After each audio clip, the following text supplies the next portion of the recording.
Ya pemirsa, terima kasih Anda masih bersama kami di iNews Pagi. Pemirsa, hujan deras yang mengguyur Pelabuhan Ratu Kabupaten Sukabumi, Jawa Barat sejak Sabtu sore memicu kembalinya banjir di beberapa titik hingga menyebabkan sejumlah rumah warga hancur. Akibat banjir ini seorang warga meninggal dunia. Kali Cigangsa nih, situasi Kali Cigangsa, situasi hari ini nih. Enti Sutisna, warga kampung Cempaka Putih, Pelabuhan Ratu, Kabupaten Sukabumi meninggal dunia setelah terpleset jatuh dari sepeda motornya saat melintas di jembatan yang diterjang banjir akibat luapan sungai Cigangsa. Selain korban tewas, seorang warga juga menderita luka-luka setelah tertimpa dinding bangunan rumah akibat diterjang derasnya aliran air. Banjir juga menyebabkan permukiman warga terendam hingga 1 meter. Petugas gabungan berupaya mengevakuasi warga yang terjebak banjir ke tempat yang lebih aman. Banjir juga menyebabkan ruas Jalan Cangehgar Pelabuhan Ratu tak bisa dilintasi kendaraan lantaran terendam air. Hingga saat ini, BPBD masih terus mendata jumlah korban ataupun rumah warga yang terdampak banjir. Situasi Kali Cigangsa nih, situasi Kali Cigangsa. Korban jiwa kebetulan tadi seorang warga atas nama Pak Enti Sutisna, beliau sedang di motor dan terpleset sebetulnya. Pemirsa, satu rumah nyaris roboh akibat ledakan tabung gas LPG 3 kg di Cilincing, Jakarta Utara. Akibat kejadian tersebut, pasangan suami istri mengalami luka berat dan 2 anak yang masih balita menderita luka ringan.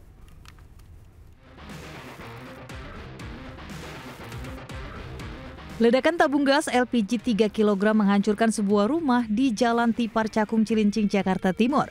Detik-detik ledakan terekam kamera CCTV. Sebelum meledak, korban Saipullah beserta keluarganya sempat mencium bau gas yang menyengat di dalam rumah. Korban kemudian mencabut regulator pada tabung gas, kemudian tidur. Di pagi harinya, korban kembali memasang selang regulator untuk memasak air, namun saat kompor dinyalakan terjadi ledakan besar. Kerasnya ledakan membuat bagian depan rumah jebol dan tembok retak, serta kusen berantakan. 4 orang dalam satu keluarga mengalami luka-luka.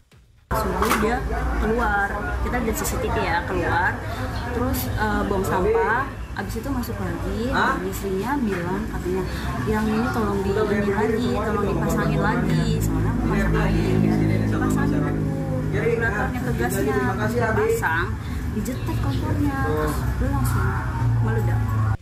2 korban mengalami luka bakar serius, sementara 2 korban lain yang masih berusia 6 dan 3 tahun sudah diperbolehkan pulang dari rumah sakit. Kasus ledakan masih ditangani pihak polisian Polres Metro Jakarta Utara.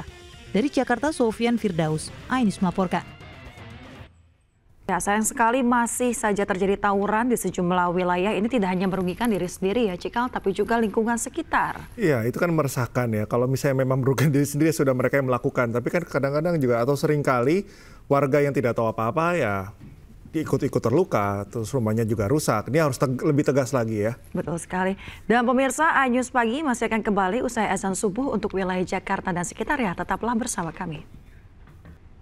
Pemirsa, selamat menaikkan ibadah salat subuh untuk Anda yang berada di wilayah Jakarta dan sekitarnya. Kita kembali di iNews Pagi. Pemirsa, diduga akibat korsleting listrik belasan rumah terbakar di Makassar, Sulawesi Selatan. Kebakaran berawal dari satu rumah yang sedang ditinggal pergi oleh penghuninya.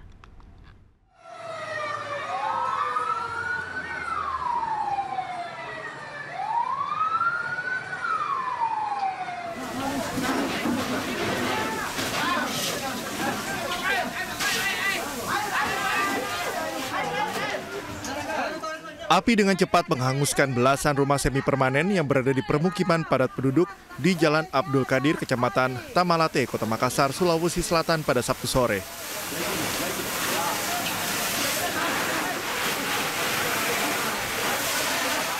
Kencangnya hembusan angin ditambah banyaknya material mudah terbakar, membuat api dengan cepat membesar dan menghanguskan bagian atap rumah serta sebagian isinya. Sejumlah warga bahu-membahu bersama personil Damkar Makassar berupaya memadamkan api. Api baru dapat dipadamkan 30 menit kemudian setelah puluhan mobil pemadam kebakaran tiba di lokasi. Dari keterangan warga sekitar, kobaran api muncul dari salah satu atap rumah warga yang ditinggal pergi pemiliknya. Jadi total keseluruhan itu 22 unit. Ya, 22 unit kita kumpulkan. Alhamdulillah dengan dibantu dengan warga ya membuka akses untuk bekerja dengan waktu kurang lebih setengah jam. Dari rumah belakang itu katanya korsleting listrik merambat dari saluran depan. Rumah kosong memang atau? Ada yang tinggali karena kebetulan yang punya rumah lagi ke rumah sakit. Awalnya warga mendengar suara ledakan, kemudian disusul kobaran api yang langsung membesar dan merembet ke bangunan lainnya. Tak ada korban jiwa dalam peristiwa ini, namun kerugian ditaksir mencapai ratusan juta rupiah. Sementara puluhan kepala keluarga harus diungsikan sementara, masih memperbaiki kembali atap rumah yang ludes terbakar. Dari Makassar, Sulawesi Selatan, Yoel Yusfin, iNews melaporkan.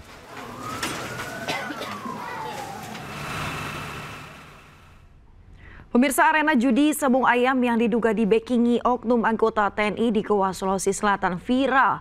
Aparat kepolisian dan TNI yang mengetahui adanya arena judi sabung ayam langsung melakukan penggerebekan di lokasi dan juga membongkar tenda untuk bermain judi.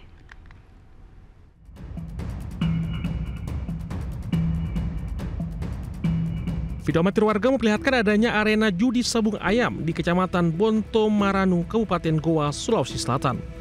Judi sabung ayam ini bahkan diikuti ratusan warga di lokasi hingga viral. Aparat gabungan TNI Polri langsung melakukan penggerebekan dan membongkar arena judi.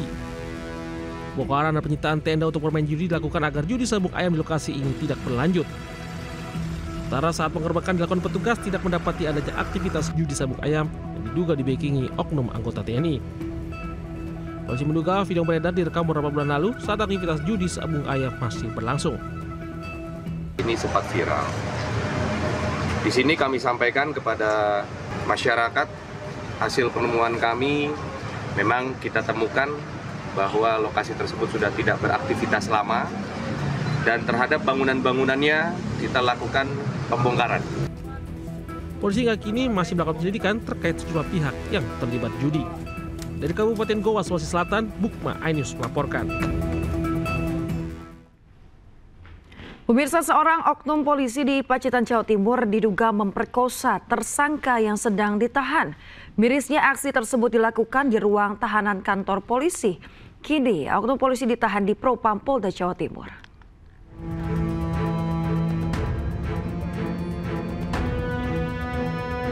Seorang oknum polisi Pacitan diduga memperkosa tersangka yang sedang ditahan. Aksi ini dilakukan di ruang tahanan pada tanggal 4 April 2025. Pelaku Aibtu LC, pejabat Kasat Tahti atau Kepala Satuan Tahanan dan Barang Bukti Polres Pacitan. Sementara itu korban PW, wanita berusia 21 tahun asal Wonogiri, Jawa Tengah, tersangka kasus muncikari. Aksi tersebut dilakukan saat ruangan tahanan sedang sepi. Kami sudah melaksanakan penyelidikan dan penyidikan secara internal, di mana adanya ketidakprofesionalitas yang dilakukan oleh jaga tahanan, yang mana saat ini sudah ditangani oleh Ditpropam Polda Jatim. Sementara ini kami masih berkoordinasi, tentunya nanti akan kami sampaikan lebih lanjut. Yang jelas saya bertanggung jawab terhadap segala sesuatunya yang terjadi di wilayah Kabupaten Pacitan, dan saya berkomitmen untuk menindak tegas segala pelanggaran yang dilakukan oleh anggota di wilayah Polres Kabupaten Pacitan. Selain memeriksa terduga pelaku, penyidik Propam juga telah memeriksa korban serta mengamankan sejumlah barang bukti. Kini, kasus ini ditangani Propam Polda Jawa Timur dan pelaku tengah ditahan. Dari Ponorogo, Jawa Timur, Ahmad Subeki, iNews melaporkan. Pemirsa, polisi telah menerima laporan dugaan pelecehan seksual dokter IGD di sebuah rumah sakit di Kota Malang, Jawa Timur. Dalam waktu dekat, polisi akan memanggil para saksi, termasuk terduga pelaku dokter berinisial AYP.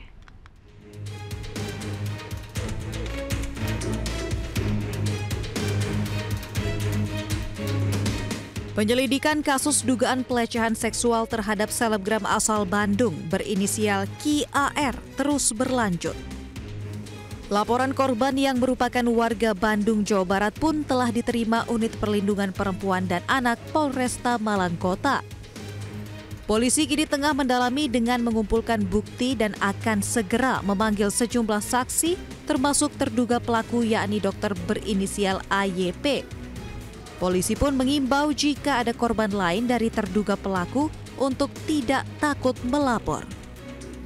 Sekira pukul 17.00 kami Polresta Malang Kota telah menerima pelaporan dari korban pelecehan oknum dokter dari salah satu rumah sakit swasta yang ada di Kota Malang. Kemarin sudah kami laksanakan pemeriksaan oleh unit PPA dalam pendalaman intensif, dan langkah selanjutnya unit PPA akan melaksanakan pemanggilan terhadap saksi-saksi dan pencarian barang bukti. Sementara kuasa hukum korban menyebut akhirnya korban melapor ke polisi karena menganggap tidak ada itikat dari terduga pelaku untuk menyerahkan diri. Dengan terpaksa kita akhirnya melaporkan dokter yoga ini ke pihak kepolisian di Polresta Malang karena ternyata setelah pemberitaan dan beberapa statement kita pikir dokter ini merasa bersalah kemudian menyerahkan diri, tapi nyatanya enggak. Jadi dengan terpaksa kita mengambil upaya hukum, kita bikin laporan hari ini. Kita laporan mengenai undang-undang kekerasan seksual ya, mengenai kekerasan seksual yang terjadi, pelecehan seksual yang terjadi, yang terjadi pada klien kami pada tahun 2022 kemarin. Sebelumnya viral di media sosial unggahan dari akun Instagram korban yang menceritakan pelecehan seksual oleh dokter IGD di Rumah Sakit Persada Malang pada September 2022. Korban baru berani bercerita setelah sejumlah kasus serupa muncul di media. Dari Malang, Jawa Timur, Denny Irwansyah, iNews melaporkan. Kita ke informasi selanjutnya, pemirsa. Pasangan suami istri di Kota Semarang babak belur usai dikeroyok 3 orang yang merupakan tetangganya. Aksi brutal yang dilakukan para pelaku terekam CCTV.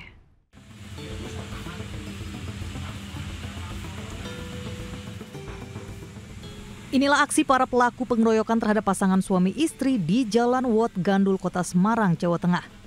Dalam rekaman CCTV, Sudarmo dan istrinya Oi Kim Nio yang tengah duduk di depan toko tiba-tiba didatangi pelaku bersama anak dan adiknya.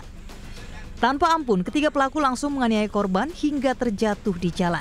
Sementara istri korban yang bermaksud melerai juga terkena pukulan.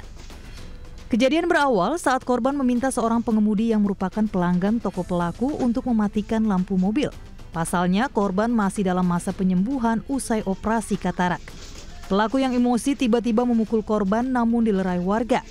Namun selang 15 menit, terjadilah aksi pengeroyokan ketiga pelaku kepada pasutri tersebut. Akibat kejadian, istri Sudarmo harus dilarikan ke Rumah Sakit Panti Wilasa Semarang karena mengalami patah tulang hidung dan luka lebam di wajah. Sedangkan Sudarmo sendiri juga mengalami luka lebam di wajah. Kalau yang ini, saya lagi duduk di tempat jualan saya, anaknya datang sama dia sama adik iparnya, bertiga mereka langsung meroyok saya. Juga istri saya kami terima dan kami tangani dan sudah berproses dalam tahap penyelidikan. Beberapa kegiatan yang sudah dilakukan oleh penyelidik itu mengumpulkan bukti-bukti yang dapat memang kami himpun dari beberapa saksi ya. Korban berharap agar pihak kepolisian menangkap para pelaku. Pasalnya hingga kini istri korban pun masih trauma dan takut kembali ke toko miliknya. Dari Semarang, Jawa Tengah, Kristadi, iNews melaporkan. Pemirsa, seorang balita dievakuasi petugas pemadam kebakaran dan penyelamatan ketika terjebak banjir di kawasan pemukiman Kota Muara Tewe, Kabupaten Barito Utara, Kalimantan Tengah. Tercatat 19 titik wilayah di Kota Muara Tewe terendam banjir.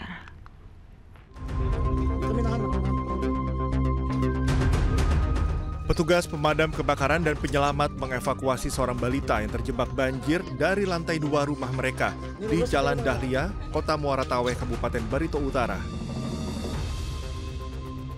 Dengan perahu karet, petugas menerjang tingginya air di kawasan ini yang mencapai 2 meter. Secara perlahan, petugas menggendong balita dan membawanya ke tempat yang lebih aman. Tak hanya balita, petugas juga mengevakuasi sejumlah warga dan kendaraan yang terjebak di genangan banjir.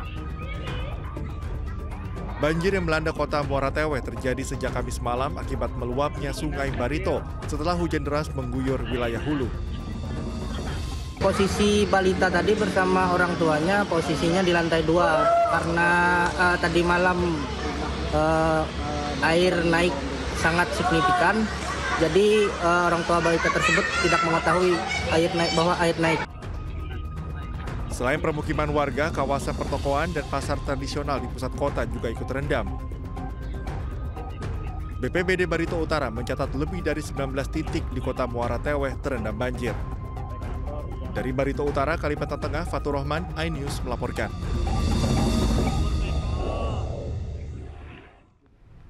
Pemirsa, petugas Sudin Damkar Jakarta Timur mengevakuasi balita yang terkunci di dalam mobil di kawasan Cipayung. Balita tidak sengaja terkunci di dalam mobil setelah sang ayah pergi untuk mengambil barang.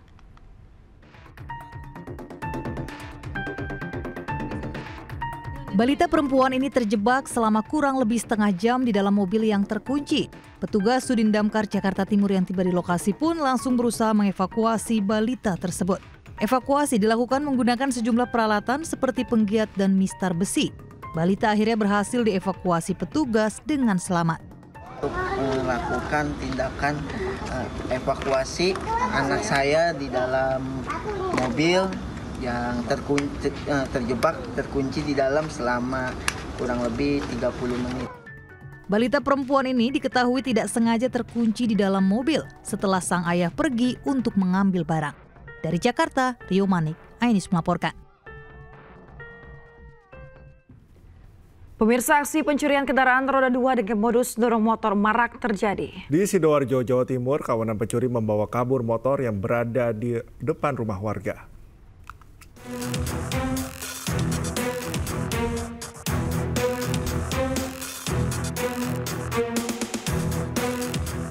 Inilah detik-detik aksi kawanan pencurian motor di kawasan Candi Sidoarjo, Jawa Timur saat mencuri sepeda motor yang sedang diparkir di depan rumah warga. Dalam video CCTV tampak 2 orang kawanan pencuri mendadak berhenti di depan motor yang sedang terparkir. Agar supaya mesin kendaraan tidak terdengar, pelaku mendorong motor yang dicuri dengan cara didorong oleh pelaku lainnya menggunakan sepeda motor. Dalam waktu kurang dari 2 menit, motor yang terparkir berhasil dilarikan oleh pelaku di keramaian jalan raya.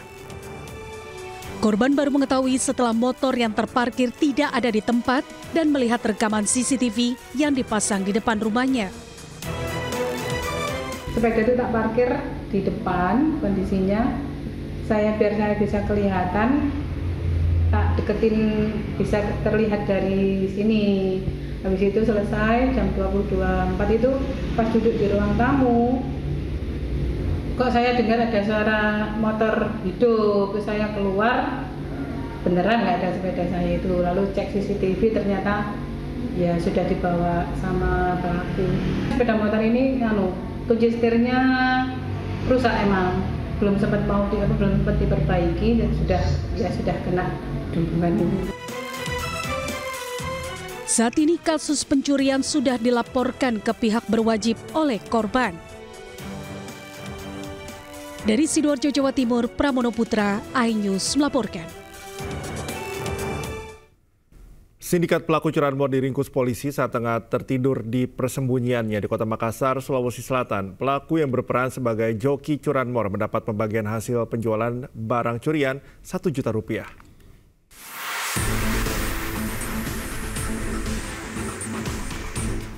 Tim Jatanras Polrestabes Makassar berhasil meringkus 1 sindikat pelaku pencurian sepeda motor yang beraksi di berbagai lokasi di Kota Makassar, Sulawesi Selatan.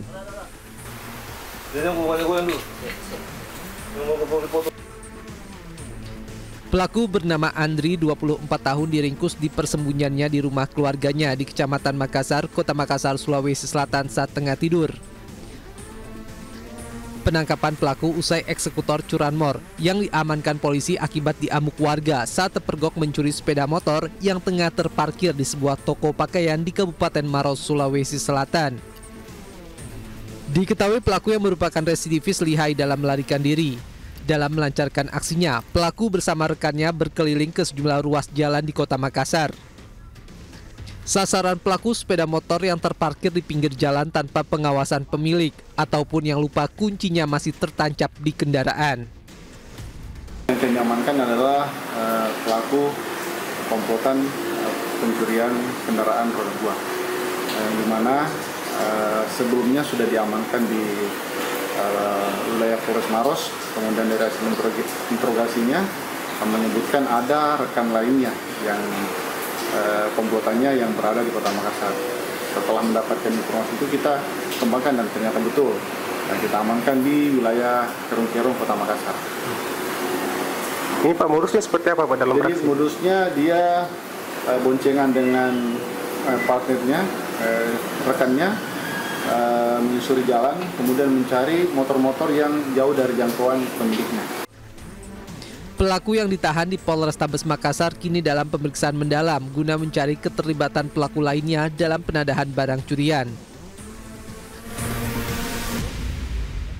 Kita ke informasi lainnya, pemirsa. Pelaksanaan pemungutan suara untuk pemilihan suara ulang di Pilkada Kabupaten Serang dan Gorontalo Utara pada kemarin mulai dilakukan oleh Komisi Pemilihan Umum.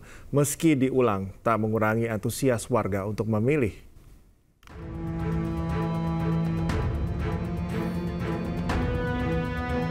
Komisi Pemilihan Umum Kabupaten Serang hari ini mulai melakukan pelaksanaan pemungutan suara ulang pada Pilkada Kabupaten Serang.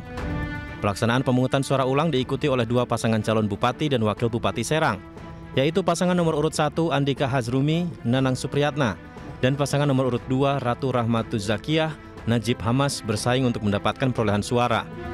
Pelaksanaan pemungutan suara ulang dengan jumlah daftar pemilih tetap sebanyak 1.225.871 dengan jumlah tempat pemungutan suara sebanyak 2.355 yang tersebar di 326 desa se-Kabupaten Serang.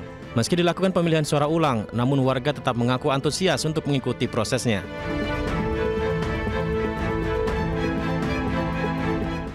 Lumayan rame sih, ya udah pada mau nyoblos pagi hari ini. Sebelumnya nyoblos di sini juga apa gimana? Iya, di sini ini lagi ngantri. Sementara itu, Ketua KPU Kabupaten Serang Muhammad Nasehudin mengatakan pada pelaksanaan pemungutan suara ulang ini optimis partisipasi meningkat karena pihaknya sudah melakukan sosialisasi secara masif dan maksimal. Alhamdulillah semuanya berjalan dengan lancar dan hari ini kita bersama tim melakukan monitoring memastikan kegiatan ini berlangsung dengan baik dan sesuai dengan peraturan yang sebagaimana telah ditetapkan gitu. Sejauh ini ada kendala-kendala Pak? Ya alhamdulillah ada sih kendala tapi semuanya sudah diselesaikan. Misal kaitan dengan pemilih kan harus bawa KTP tuh, nah, maka dijelaskan dan semuanya memahami dan akhirnya bisa diselesaikan gitu. Dengan pelaksanaan pemungutan suara ulang hingga sampai penghitungan perolehan suara, pihaknya menghimbau kepada semua lapisan masyarakat dapat menjaga keamanan dan ketertiban selama berlangsungnya PSU hingga penghitungan perolehan suara.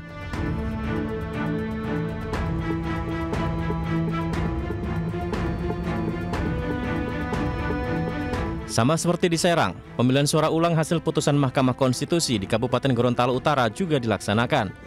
Pada pilkada ulang ini, Gorontalo Utara diikuti 3 pasangan calon, yakni Roni Imran, Ramdan Mapile, Torik Modanggu, Nurjana Yusuf, dan Muhammad Sidik Nur Muksin Badar. Meski dilakukan pemilihan ulang, namun warga tetap antusias mengikuti jalannya proses pemilihan.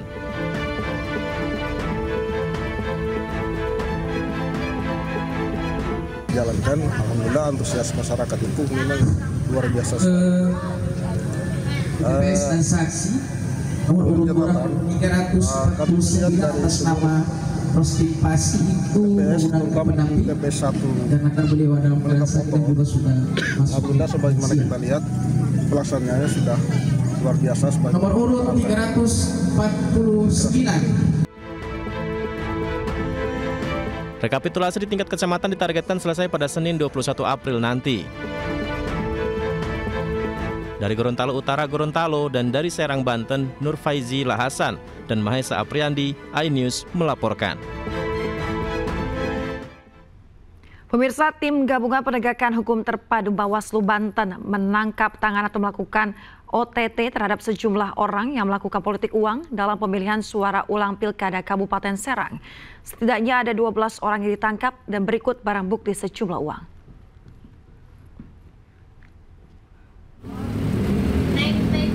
Video amatir ditangkapnya sejumlah orang saat membagikan uang menjelang pemilihan suara ulang Pilkada Kabupaten Serang terekam video amatir. 2 terduga pelaku ditangkap saat beraksi di Jalan Baru Bendung Pamarayan, Kabupaten Cikesal, Serang, Banten. Berdasarkan informasi, keduanya diketahui merupakan bagian dari tim pemenangan Paslon 01. Modus yang mereka gunakan yakni dengan meminta kartu keluarga dari calon pemilih untuk dicatat ke dalam daftar nominatif. Kemudian pemirsa, para pemilih dijanjikan uang tunai sebesar Rp50.000 per orang untuk mendukung Paslon 01 dalam pemungutan suara ulang. Setidaknya pemirsa ada 12 orang yang ditangkap oleh Gakumdu Bawaslu Banten. Berikut sejumlah barang bukti yakni uang. Bawaslu sendiri kebetulan masih dalam berproses ya, keterangan informasi ada 12 yang sudah ditemukan. Hal-hal terhadap tahapan-tahapan utama penghutang suara ini harus sesuai dengan mekanisme yang diatur oleh ketentuan secara teknis oleh Komisi Pemilihan. Kedatangan punggawa Timnas U17 Muhammad Zahabi Goli disambut meriah warga Cikunir, Kota Bekasi. Informasi lengkapnya kami hadirkan usai jeda, tetaplah di iNews Pagi.